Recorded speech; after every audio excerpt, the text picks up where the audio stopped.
Tayo na at sumamba, magpasalamat sa ating Panginoon. Tayo na't kumanta, sumayaw sa saliw ng tugtugan, kay inang pagmasdan ang nagkakaisa at sama-sama magkakapatid.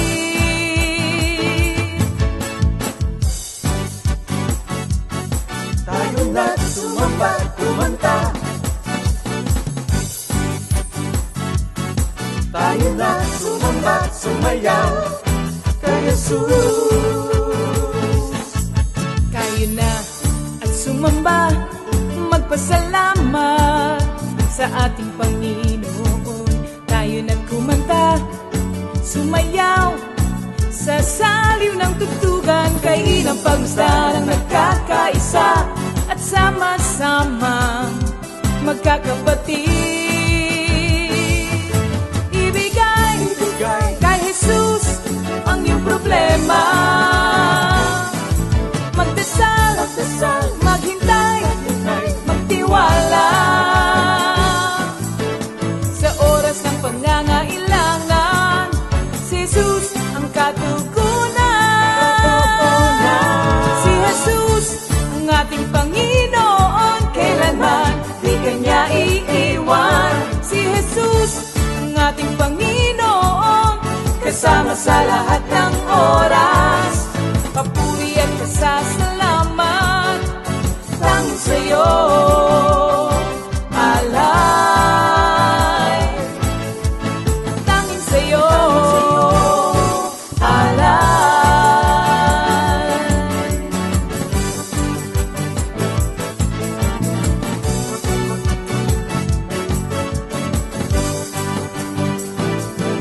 Si Jesus ang ating Panginoon, kailanman di kanya iiwan. Si Jesus ang ating Panginoon, kasama sa lahat ng oras. Si Jesus ang ating Panginoon, kailanman di kanya iiwan. Si Jesus ang ating Panginoon, kasama sa lahat ng oras. Papuri at pasasalamat tanging sa'yo, alay. Tanging sa'yo, alay.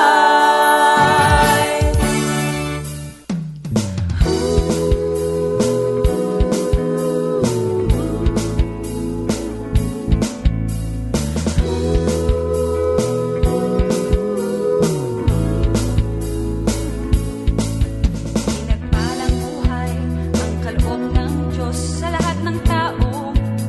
May takot sa Kanya. Pinagpalang buhay ang kaloob ng Diyos sa lahat ng tao. Nagtitiwala. Glory, hallelujah. Good evening once again, brothers and sisters. Welcome to our midweek Bible study. North, East, West, and South. Comfy. Welcome na welcome po tayo. At patuloy po nating ibalita yan, itong ating ginagawa nito, para hindi lang tayo nakakaranas ng biyaya, pagpapala na nagmumula sa Panginoon. Ano ha? So before anything else, mga kapatid, tayo muna po ay manalangin. Hallelujah, hallelujah, hallelujah. O dakilang Ama, Diyos na mapagmahal, mapagkalinga, laging nariyan sa oras ng pangangailangan. Ama, sa iyong pinakamataas na kapurihan, kadakila at kalawalhatian. Maraming salamat po, Ama, sa gabing ito na kami muli mong tinawag upang makarinig ng iyong magandang balita. Hindi lang magandang balita, Ama, mabuting balita. Kaya, Ama, samahan niyo po kami sa pag-aaral nito sapagkat inaamin namin ang aming kawalan. Wala po kaming magagawa kung wala kayo, kulang ang aming pangunawa. Ngunit sa gabay at patnubay ng iyong banal na Espiritu, ang kaunawaan ay mapapasa amin. And Lord, Tinataas ko po ang lahat ng gagamitin mo sa gabing ito, mula sa magpapaawit, sa band, sa music ministry, at higit sa lahat sa kapatid naming gagamitin mo sa pagbabahagi ng iyong mga banal na salita. Lord, we ask for thy double portion of your anointing be upon all of us. And Lord, may your name be glorified tonight. Thank you, Father God. Again, yours the highest praise, glory, and honor. In Jesus' mighty name we pray. Amen. Okay. Purihin ang ating Panginoong Diyos. At patuloy tayong magpuri at magpasalamat sa Kanya sapagkat wala tayo dito kung hindi tayo tinawag ng Panginoon. Maging kayo man po. Marami tayong kabisihan, gawain, pero basta tinawag ng Ama, hindi maaring wala tayo doon. Yan. Thank you, Lord. So, we have some announcement. Thank you, Lord. Mga kapatid, meron po tayong anniversary, 28th anniversary ng Comfy Bungabon. At gaganapin at CJ Resort, coordinate with Minister Jeff. July 31, 2026, magsisimula po ng alas 9 ng umaga at alas 12 ng hapon at CJ Resort. Coordinate with Brother Jeff Borja. And also, we have this Comfy Kabanatuan, 32nd anniversary, August 12, 2026. And it will start also at 9 a.m. onwards. Ayan, at Luz Biminda Restaurant. Dress code, United Nations team. Coordinate again with Minister Jeff Borja. And some more announcement. Also, Kapas Tarlac will be having their 28th anniversary, August 22.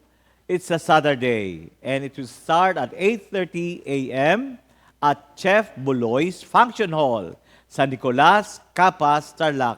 And kindly coordinate with Minister Ed Galletes, especially the Paniki Group and Kuya Po Outreach. Yan. And also, of course, we'll be having our 27th anniversary, Baguio, Comfy Baguio at August 23. Naku, sunod-sunod talaga mga kapatid. Mamili na kayo o puntahan yung lahat yan. Basta kaya ng powers nyo. And it's a Sunday, 10:30 a.m. Ayan. 245 or 245 Upper General Lunal Road, Baguio City, near Baguio Cathedral Church. The venue is exclusive for us. We will not charge per head, but we welcome love gifts, donation, and gifts po at City Lights Hotel tayo. Okay? City Lights Hotel. Yan. And Comfy is, sunod-sunod talaga, no? 30th anniversary. It will be on August 29, 2026, and it is a Saturday. We will start at 9 a.m. at Juan Cainta Stadium. Stand up and to be counted. 1 Timothy 1:12. Ayan. Thank you, Lord. Ito po ang sample ng design ng t-shirt. Stand up, be counted. 1 Timothy 1:12. Comfy is at 30. To God be the glory. Yan. Ang cost po ng mga t-shirt for adults, we have 300 pesos. For children, 200 pesos. So kindly coordinate with Sister Bebot Perez. Yan. And of course, the biggest celebration, Comfy Family Affair, our 45th anniversary. And it will be on October 23 to 25. 2026. It will start on Friday up to Sunday. Friday, Saturday, Sunday, and it will be at White Rock, Subic.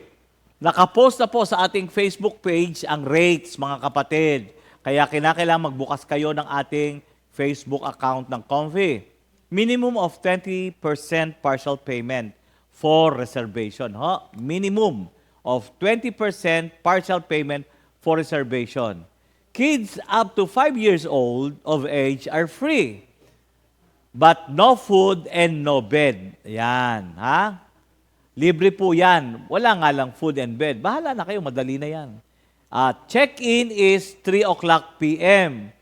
But if your room is available, of course, pwede na nating infiltrate yan. The earliest check-in is 1 p.m. Other inclusions, use of pool and beach access, 30 minutes kayak per person. For those availing full board meal for 2 days, here's the breakdown, mga kapatid. Day 1, day 2, Friday, Saturday. So at Friday, meron tayong lunch, PM snack, and dinner. At pag Saturday naman po, breakfast and AM snack. And then day 2 and 3, Saturday and Sunday. Saturday, lunch, and then PM snack and dinner. And on Sunday, we have breakfast and morning snack.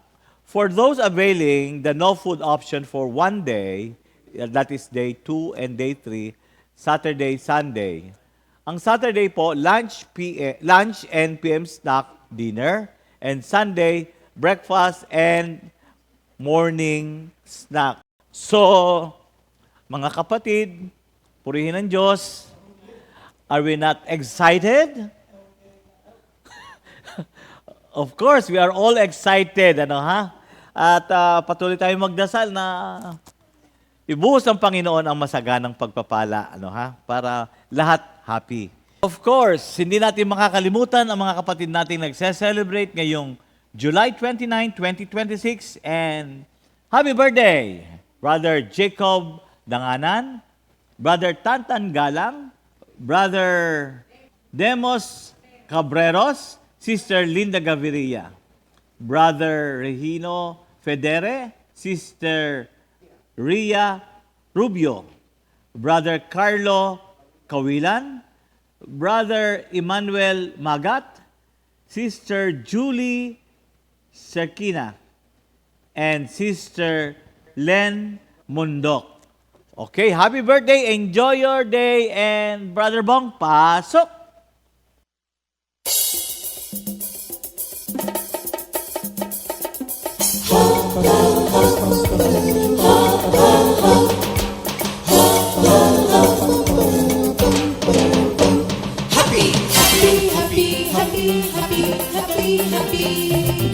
Happy birthday, happy birthday, happy birthday, happy birthday to you. Happy birthday, happy birthday, happy birthday, happy birthday to you. Happy birthday! May the good Lord bless you, may the Lord's light shine upon you. Happy birthday to you. Happy birthday to you.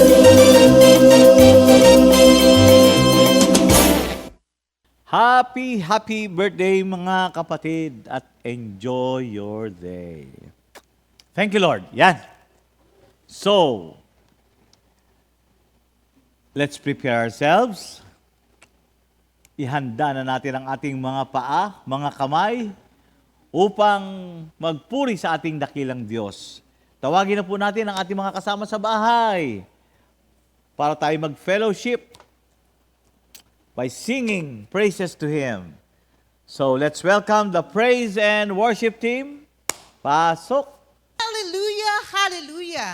Pinagpalang buhay natin mula sa ating Panginoon. Salamat sa pagkakataong ibinibigay palagi ng Diyos sa atin upang tayo ay makapagpuri at makapag-aral sa kanyang banal na salita. Hallelujah. Amen. Welcome po mga kapatid sa ating midweek Bible study at sa lahat po ng ating kapatiran na nasa kanilang tahanan, samahan niyo po kami na umawit ng pasasalamat at papuri sa ating Panginoon. Amen. Ayan. Handa na po natin ang ating sarili upang umawit at magpuri sa Panginoon. Ayan. Kamusta ang buhay? Ganap at kasiyasiyang alive in Christ. Kamusta ang Comfy family? go forth. Let's grow. Let's glow together in the service of our God. Hallelujah. Revelations 19:16 and Revelations 1:8. And all Comfy family proclaims, He is the King of Kings, the Lord of Lords, the Alpha and the Omega, the beginning and the end, who is, who was, and is to come, Jesus! Hallelujah! Hallelujah! Hallelujah! Hallelujah! Hallelujah! Papuri at pasasalamat ay para sa ating Panginoon lamang. Amen. Kaya awitin natin to mga kapatid. Hallelujah!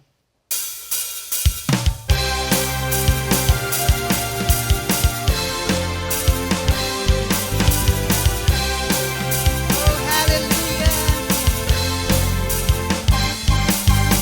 Papuri, pasasalamat, sa'yo lang Panginoon. Sa'yo rin nagmula ang lahat ng may buhay. Liwanag na taglay mo sa aming umaakay. Ikaw ang Diyos na buhay at banal. Purihin si Yahweh! Purihin si Yahweh, o aking kaluluwa. Pupurihin siya at aking aawitan. Habang nabubuhay, pupurihin kita. O kay buting umawi at magpuri sa Kanya. Ikaw ang buhay na ganap at kasiya-siya. Wala nang iba magkahigit pa. Kaya't papuri pasasalamat sa'yo lang, Panginoon. Papuri at salamat. Papuri pasasalamat sa'yo lang, Panginoon. Sa'yo rin nagmula ang lahat ng may buhay. Liwanag na taglay mo sa aming umaakay.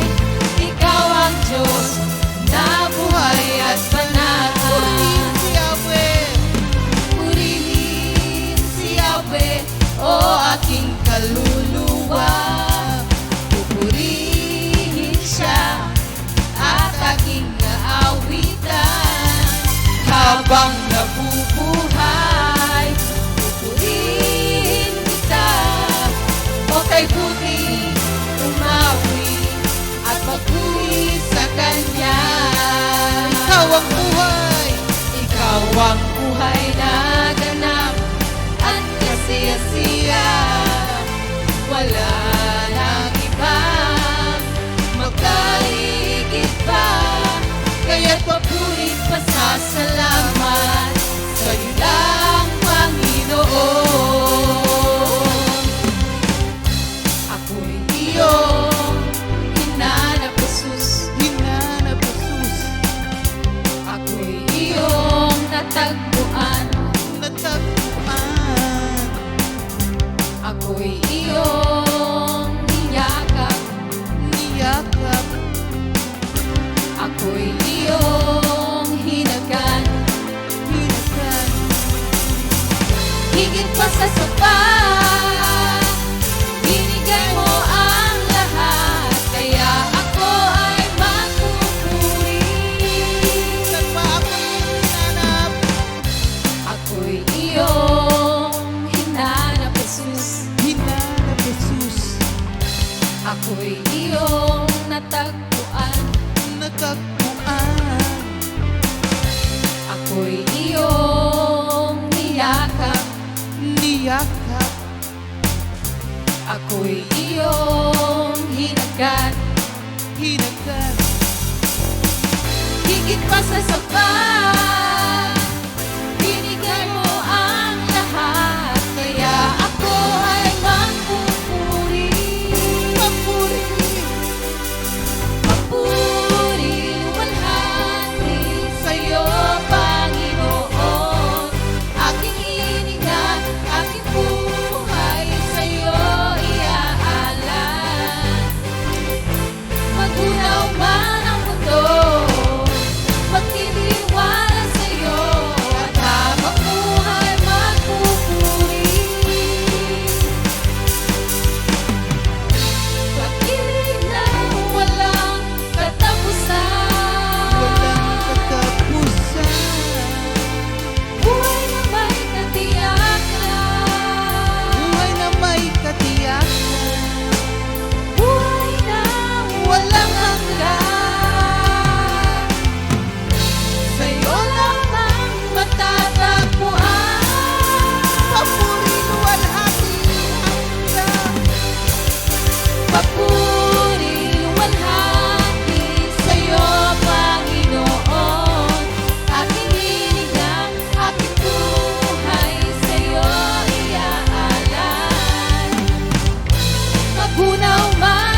luwalhati ay para sa iyo lamang, Jesus. Hallelujah, hallelujah.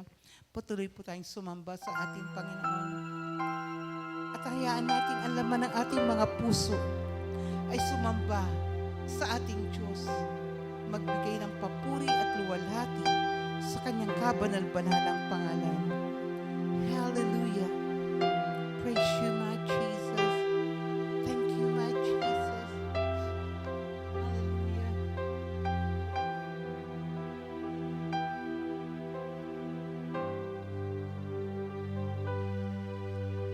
Ang puso ko'y sa'yo lamang, O Diyos.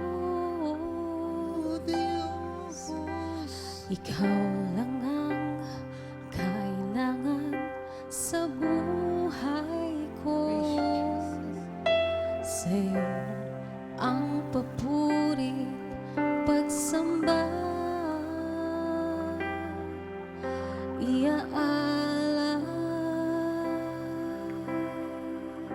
Hallelujah.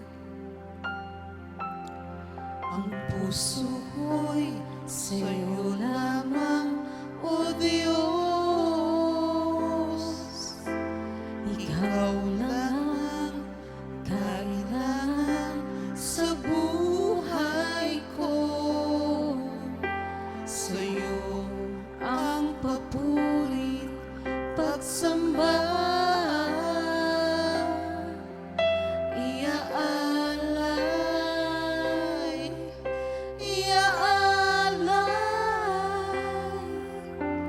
wala kang katulad.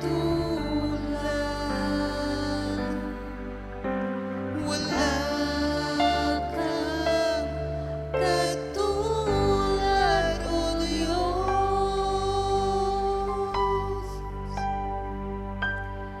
Panginoon.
kabutihan mo, Jesus.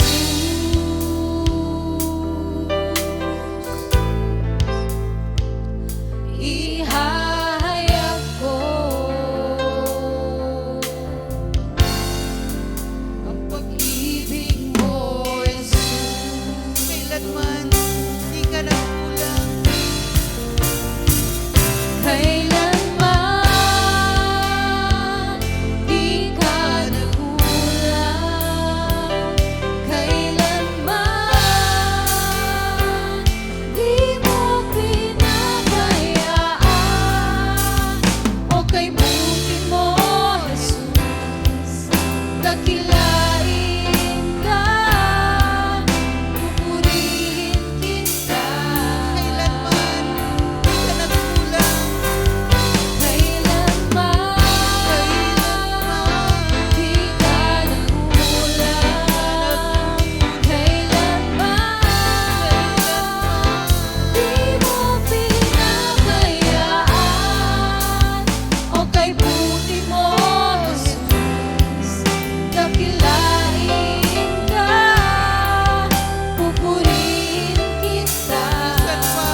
Kailanman di ka nagkulang. Kailanman di ka nagkulang. Kailanman di mo pinapayaan. O kay buti mo, Jesus, dakilain ka, pupurihin kita. Aking Panginoon,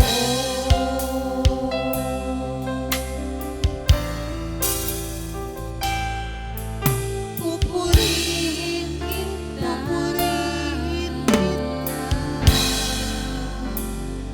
Aking Panginoon.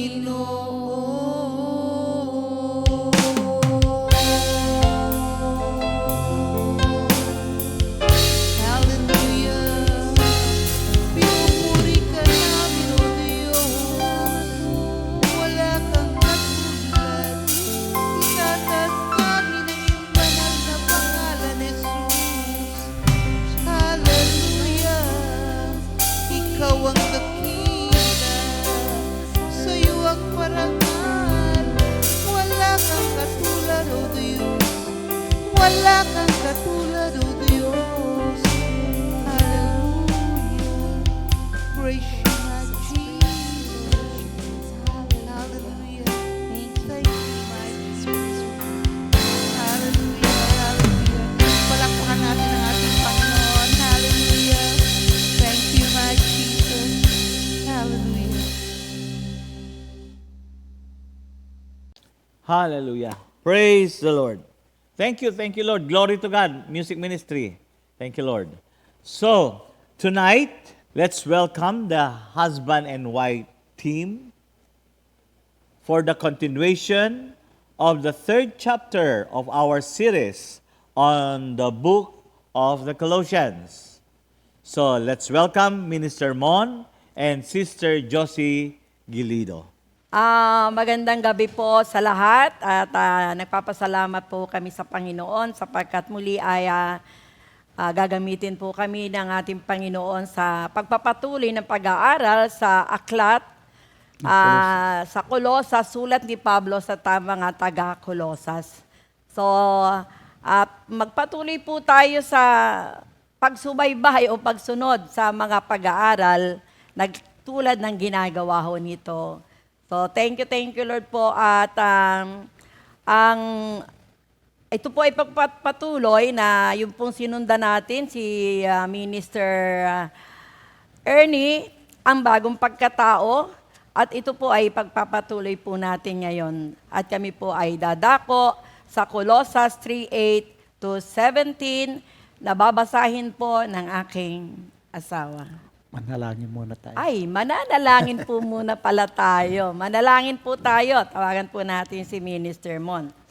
Ama namin Diyos na makapangyarihan sa lahat, kami nagpupuri, nagpapasalamat sa oras na ito na muli kami harap sa inyo na ang pag-aaral sa Bible study. Kaya Lord, ikaw po ang mamutawi sa aming mga bibig Yes, Lord. at God. ikaw din po ang magtuturo sa amin. Salamat po Lord. In Jesus' name we pray. Amen. Amen and amen. At dito po sa Colosas 3, 8 hanggang 17, babasahin ko na po. Dahan. Ngunit ngayon, itakwil na ninyo ang lahat ng galit, puot at sama na loob. Iwasan na ninyo ang panlalait at malaswang pananalita. Huwag kayong magsinungaling sa isa't isa sapagkat hinubad na ninyo ang dati niyong pagkatao, pati ang mga gawa nito. Isinuot ninyo ang buong pagkatao na patuloy na nababago, nagiging larawan ng Diyos na lumikha sa inyo, upang lalo ninyo siyang makilala. Kaya sa kalagayan ito, wala nang makakaiba ang Grigo at ang Hudyo, ang tuli at di tuli, ang dayuhan at ang hindi sibilisado, ang alipin at ang malaya. Ngunit si Kristo ang pinakamahalaga sa lahat at siya ay nasa inyong lahat. Kaya nga, dahil kayo hinirang ng Diyos, minamahal niya at pinili para sa Kanya. Dapat kayo maging mahabagin, mabait, mapagpakumbaba, mahinahon, at mapagtiis. Magpasensyahan kayo sa isa't isa. Kung may hinanakit kayo, kanino man, magpatawad kayo gaya ng pagpapatawad sa inyo ng Panginoon. At higit sa lahat, taglayin ninyo ang pagmamahalan na siya nagbubuklod sa lahat sa ganap ng pagkakaisa. Pagkarayin ninyo ang isa sa inyong puso at kapayapaang kaloob ni Kristo sapagkat iyan ang dahilan kung bakit kayo tinawag sa isa't isa katawan. Magpasalamat kayo lagi. Ang salita ni Kristo nga, Kristo, hayaan ninyong lubusang manatili sa inyong puso. Turuan ninyo at paalalahanan ang isa't isa na may buong karunungan, buong puso, kayong umawit ng mga salmo, mga himno at mga awitin espiritual na may pagpapasalamat sa Diyos. At ano man ang inyong gagawin o sasabihin, gawin ninyo lahat sa pangalan ng Panginoon Hesus at sa pamamagitan niya, magpasalamat kayo sa Diyos, Ama. Amen. Ayan. So, purihin ang Panginoon Thank you, Diyos Lord. at dito nga sa ating pag-aaral. Sa Colosas 3, 8-17, ito ay sulat ni Apostol Pablo sa mga mananampalataya sa Colosas at maging sa atin lahat ngayon na mga mananampalataya. Pinakikita dito ang konsepto ng paghuhubad na lumang pagkatao at pagbibihis ng bagong pagkatao. Sa number 1 po, Colosas 3, 8, 9. Nakakapaloob dito ang paghuhubad sa lumang pagkatao. Letter E. Hubarin, itakwil ang lahat ng Hubarin galit o at itakwil. puot. Ito na sumisira sa relasyon. Sa Kawikaan 29-22, ang taong madaling magalit ay nagpapasimula ng away. Ang away. At ang taong mabilis mapuot ay nagiging sanhi ng maraming kasalanan. Hubarin sama ng loob at paninirang puri. Ito ay nagtatago ng pait sa puso at pagsasalita ng masama sa kapwa.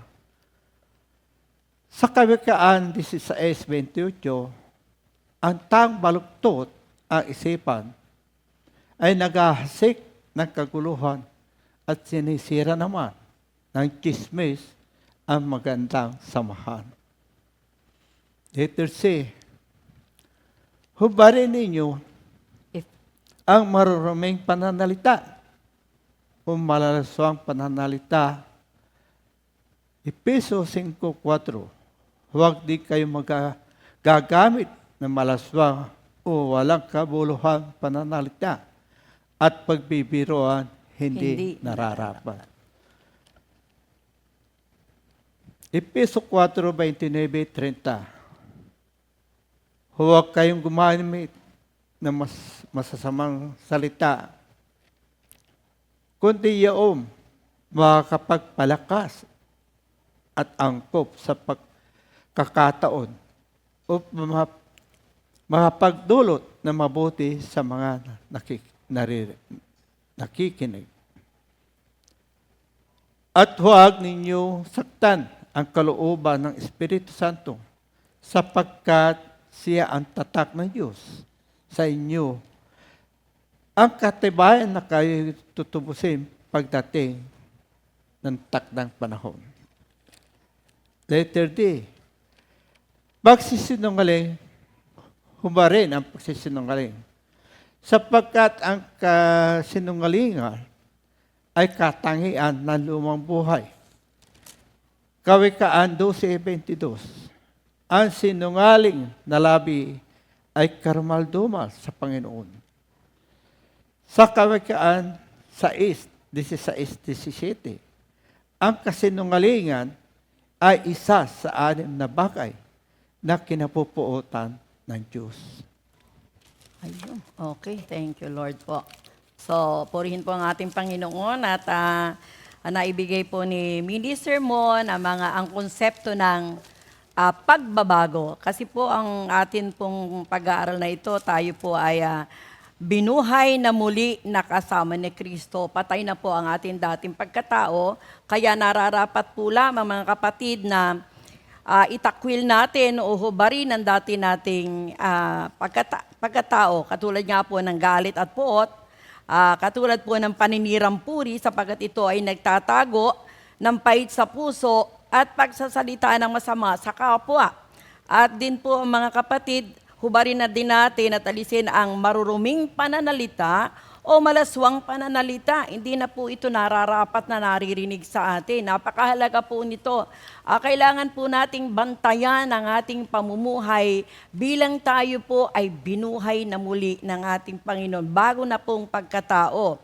Dito din nga po mga kapatid, sinambit ni Minister Mon ang pagsisinungaling. Pagkat, sabi nga ho, liars go to hell. Ang mga liars po mga kapatid, nasa hell. Sapagkat dito ho sa Kawikaan nga 19:22, ang mga sinungaling na labi ay karumaldumal sa Panginoon. Sapagkat nakalagay din po sa Kawikaan 6:16-17, ang kasinungalingan ay isa sa 6 na bagay na kinapupuotan ng ating Panginoon. Mulit-muli po natin pansinin o basahin ang mga bagay na dapat pong mawala na sa atin. Dapat na pong hubarin natin sa ating buhay. Hindi po tayo karapat-dapat na makitaan o maringgan ng mga bagay na hindi nakakapagbigay lugod sa ating Panginoon sapagkat tayo po ay may bago ng pagkatao. Kaya dito po mga kapatid, sabi nga po dito, itutuloy ko po, sa Colossians 3:10, sabi nga ho doon, ayan, at balikan ko ho yung binasa ni Minister Mon, sabi po doon, ngunit ngayon, itakwil na ninyo ang lahat ng galit at puot. Ngayon, hindi po bukas, hindi po pagkaya ko na, ngayon. Ito po yung ipinaaabot. So sa Colossians 3:10 po, sabi ho dito, isinuot ninyo ang bagong pagkatao na patuloy na nababago at nagiging kalarawan ng Diyos.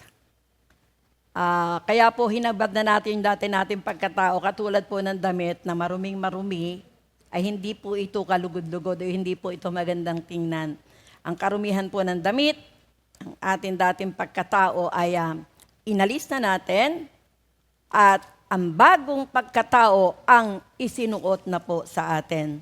So sa ngayon po ay mayroon na tayong bagong identity. Yun nga po ang napakinggan ko din kay Minister Ernie. May bago na tayo pong pagkakakilanlan. Tayo po ay kalarawan na ng Diyos. Bigyan po natin ng pagpapahalaga na tayo po ay kalarawan ng Diyos. Na sa atin po makikita kung sino ang ating Diyos. Sabi po sa 2 Corinthians 5:17, kaya't kung nakipagkaisa na kay Kristo ang isang tao, isa na siyang bagong nilalang. Wala na ang dati niyang pagkatao, sa halip ito'y napalitan na ng bago. Napalitan na po tayo ng bago. Wala na po yung dati. Alam po natin itong word na ito, saulado na po natin ito, pero bigyan po natin ng malalim na pansin at pagpapahalaga kung ito po ay nagaganap na talaga sa atin. So thank you Lord. Sabi po nga dito sa Colossians 3:12, sabi po dito, kaya nga, napansin ko nga po yung kaya nga, may diin, may nire-required sa atin, may hinihingi po sa atin. Kaya nga, therefore, sa English po mga kapatid. So, ang atin pong pundasyon, alalahanin natin ang ating identity. Ito po yung ating pundasyon. Sa 1 John 3:1, tingnan ninyo kung gaano kalaki ang pag-ibig ng Diyos sa atin, ng Ama. Tinatawag tayong mga anak ng Diyos at yun nga ang totoo. At ang may anak po sa atin ay hari ng mga hari at hindi po tayo kailangang makitaan ng damit na marumi. Kailangan po ng damit na katulad ng anak ng hari. Yun nga sa Colossians 3:12, babasahin ko po sa English. Therefore, as God's chosen people, holy and dearly loved. Ito po ay sa Colossians 3:12a. So kung papansinin ho natin, may tatlong bagay na binibigyan po ditong dain. Tayo po ay chosen people, pinili ng Diyos, holy, banal, and dearly loved. Gustong-gusto ko po yung salitang dearly loved. So yung pong chosen, ito po ay we are actively selected by God's grace, not by personal merit. Actively selected by God's grace, not by personal merit. Aktibong pinili tayo ng Diyos. Focuses on God's making a deliberate, intentional choice. Talagang deliberately, intentionally, pinili po tayo ng ating Panginoon. Sinadya ng Diyos na tayo po mga kapatid ay piliin. Dahil sa grasya o biyaya ng Diyos. Dahil po ito sa grasya at biyaya ng Diyos. Hindi dahil sa karapat-dapat tayo o ito po ay sarili nating karapatan o tayo po ay talagang mabuti o dahil sa ating ginagawang mabuti. So binibigyan liwanag po dito na ang pagpili ng Diyos sa atin ay hindi dahil sa ating ginawang kabutihan. Dito po sa 2 Timoteo, 2 Timoteo 1:9, na nagligtas at tumawag sa atin para sa isang banal na gawain. Ginawa niya ito hindi dahil sa anumang nagawa natin, kundi ayon sa kanyang layunin at kagandahang loob. May layunin po ang ating Panginoon, hindi dahil sa nagawa natin. May layunin ang ating Panginoon at ito'y dahil sa kanyang kagandahang loob. Sa pasimula pa, ito ay ibinigay na sa atin sa pamamagitan ni Hesukristo. Sa pasimula pa po, mga kapatid. So, ang pangalawa po, mga kapatid, sa ating binasa sa 12 A, tayo po mga kapatid ay holy, set apart for God's special purpose. Lagi po nating bibigyan pansin ito. Sinet apart po tayo ng ating Panginoon. Meron pong napakagandang layunin ang Diyos sa ating buhay. At napakapalad po natin. Tayong mananampalataya na pinili po ng Diyos sapagkat merong special purpose ang ating Panginoon. Sa 1 Peter 2:9, mga kapatid, ngunit kayo ay isang lahing pinili, mga maharlikang pari, isang bansang hinirang, bayang pag-aari ng Diyos, pinili upang magpahayag ng kahangahangang ginawa niya. Siya ang tumawag sa inyo mula sa kadiliman patungo sa kanyang kahangahangang kaliwanagan. Ito po yung purpose ni Lord sa atin. From kingdom of darkness to the kingdom of light. Dahil may purpose po si Lord sa atin upang tayo po ay magpahayag ng mga bagay na mula sa Diyos. Sobra pong bless natin. Ang atin pong Ama ay Hari, Diyos ng mga Diyos, Hari ng mga Hari. At thank you, Lord, kasama po tayo sa pinili upang magpahayag ng kanyang kahangahangang kaliwanagan. So, kung tayo po ay pinili para sa kanyang kahangahangang kaliwanagan, mismong tayo po ay makitaan ng kaliwanagan na nagmumula sa ating Panginoon. At sa Ephesians 2:10, kung ano tayo ngayon ay gawa ng Diyos. At sa pakikipagkaisa natin kay Kristo Jesus, ay nilikha niya tayo para sa mabubuting gawa na inihanda niya noong una pa man upang gawin natin. So napakaliwanag po mga kapatid. Tayo po inilikha ng ating Panginoon para sa mabubuting gawa na noon pa man po ay inihanda na ng ating Panginoon para gawin natin. Hindi pa nga tayo ipinanganganak, wala pa tayo sa sinapupunan ng ating magulang, ay nakahanda na po ang layunin ng Diyos sa atin. At ang pangatlo po mga kapatid, yun po mga kapatid ay, yung una ho, we are chosen. Pangalawa, we are holy. And pangatlo, we are dearly loved. Dearly loved.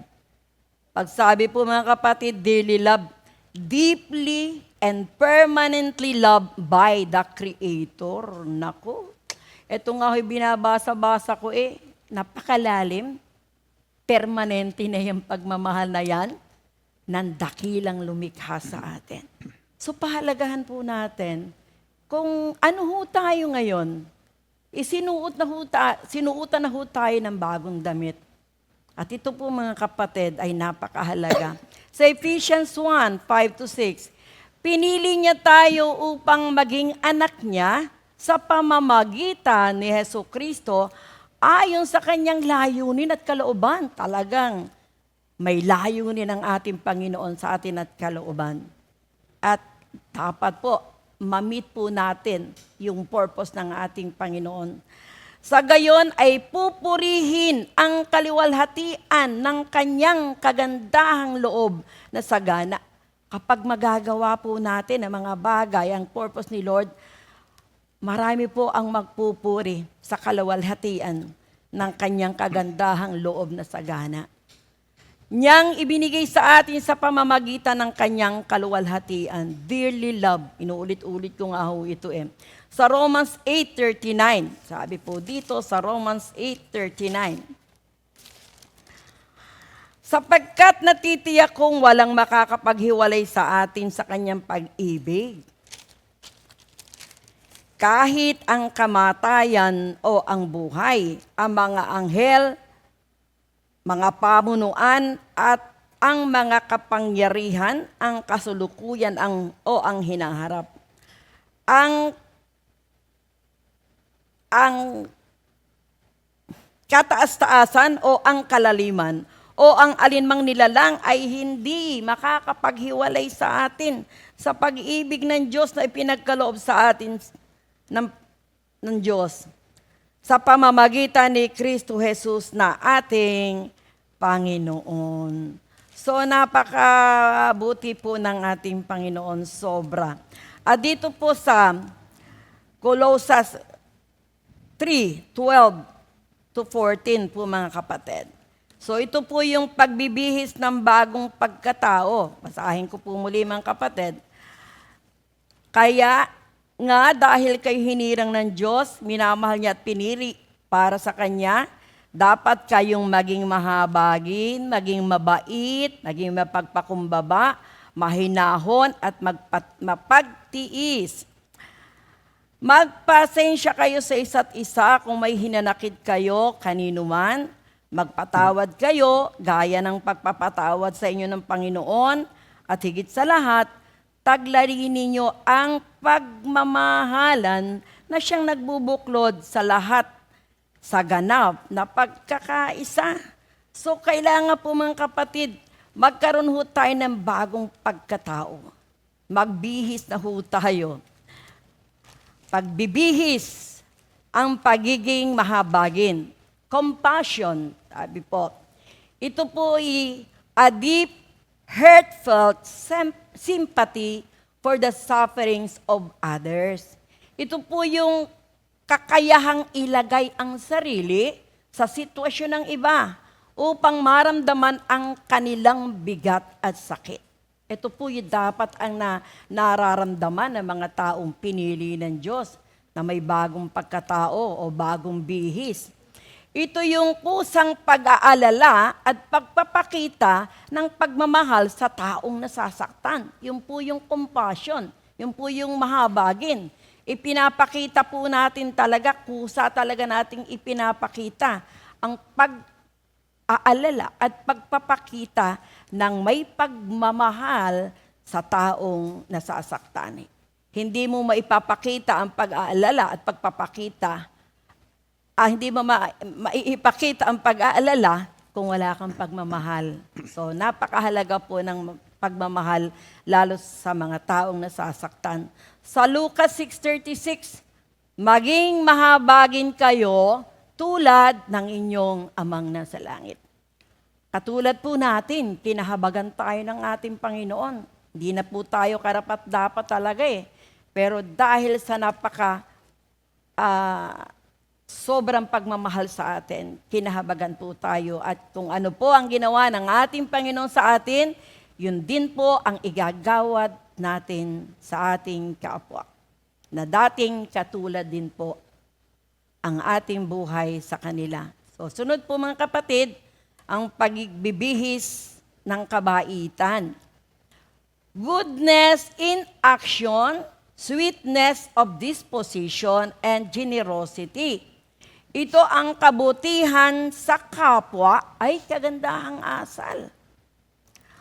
Na isinasagawa ho mga kapatid, andoon ang kalambutan ng kalooban. Kaya nga sabi ng iba, itong taong ito sobrang lambot ng puso. Ito ang ibig sabihin po mga kapatid, mabait ang taong yon. Na kahit may ginawang hindi okay, hindi ho po pwedeng hindi uusbong ang kabaitan. Kasi hindi na ho tayo yun eh. Si Lord na nasa sa atin. Kalambutan ng kalooban at pagiging bukas palad. Sa Lucas 6:35 po mga kapatid. Sabi po dito sa Lucas 6:35. Ayan. Sa halip, mahalin ninyo ang inyong mga kaaway at gumawa kayo ng mabuti sa kanila. Magpahiram kayo na hindi umaasa ng kanilang kabayaran. Sa gayon, malaking gantimpala ang tatapuhin ninyo at kayo'y magiging mga anak ng kataas-taasang Diyos. Sapagkat siya'y mabuti kahit sa masama at sa mga hindi marunong magpatawad. So ang kabaitan natin po mga kapatid ay hindi lang igagawad sa mga taong mabuti o mabait, kundi kahit daw po sa mga masama at doon sa hindi marunong magpatawad, igawad po natin ang kabaitan. And Ayan, nasaan na po tayo?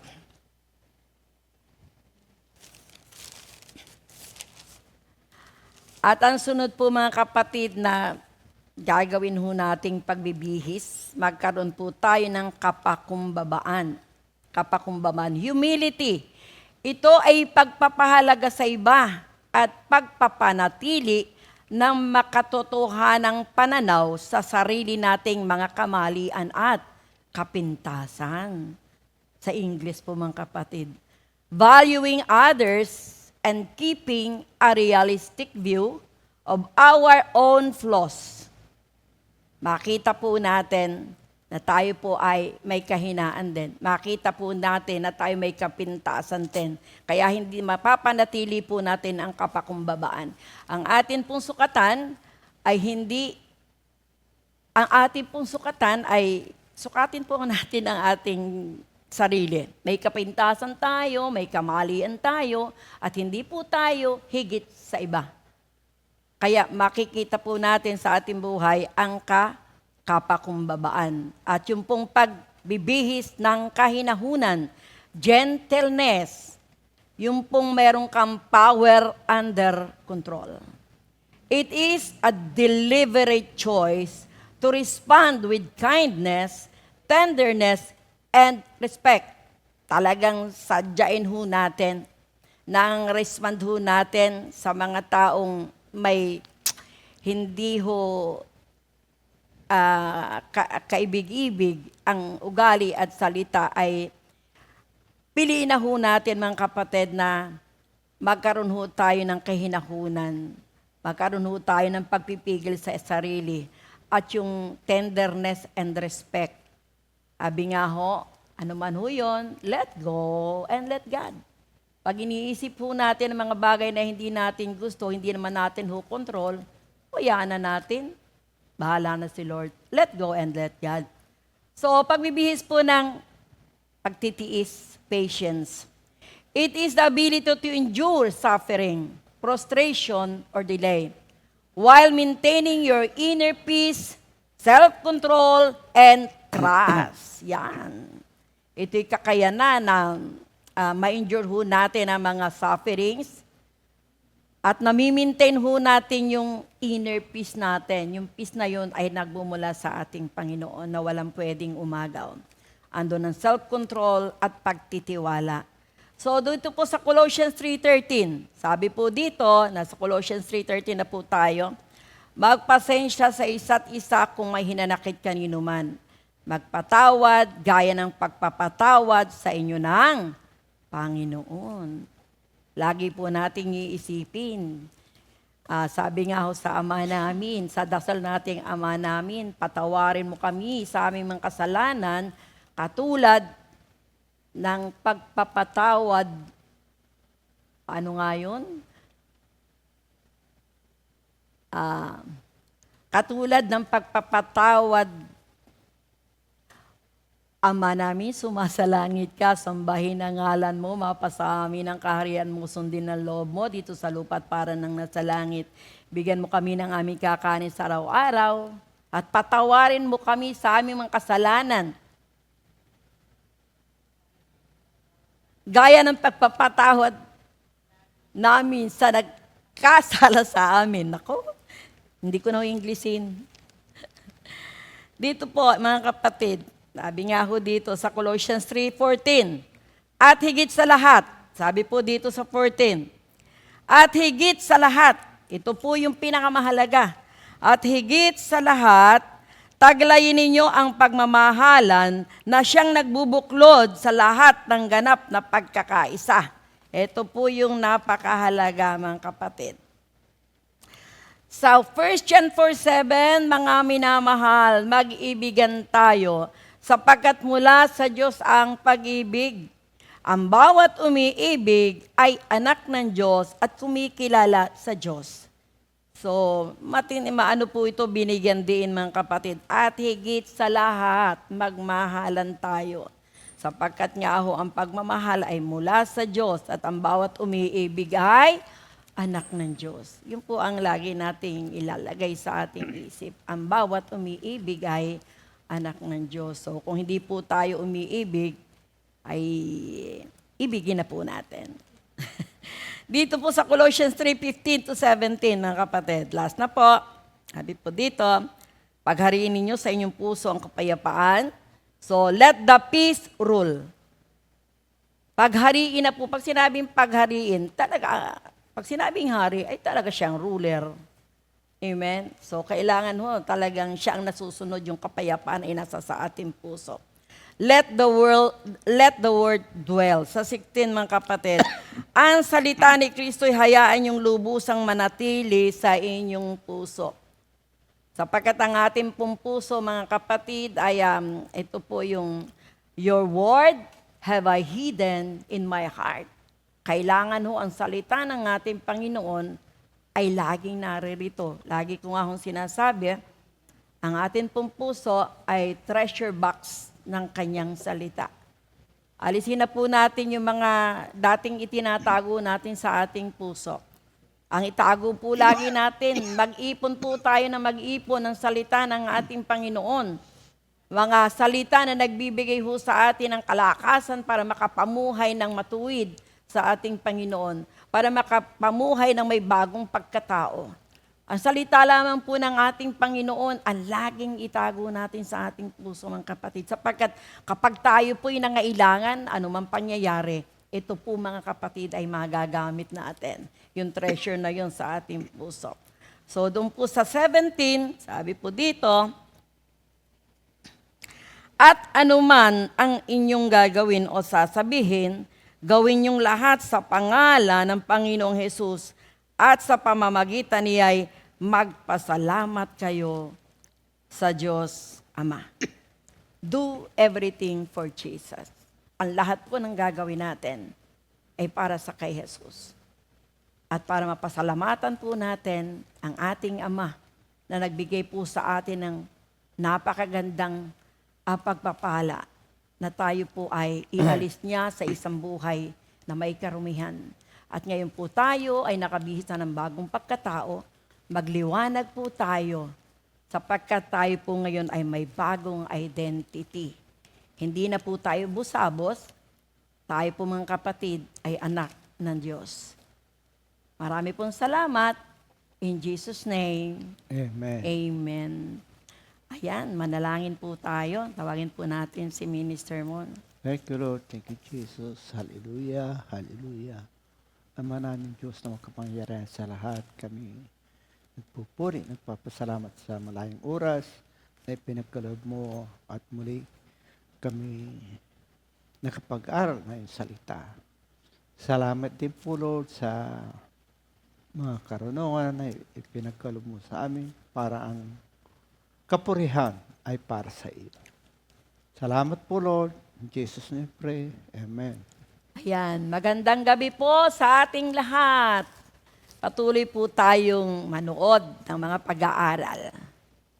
2 Timothy 2:2, hallelujah.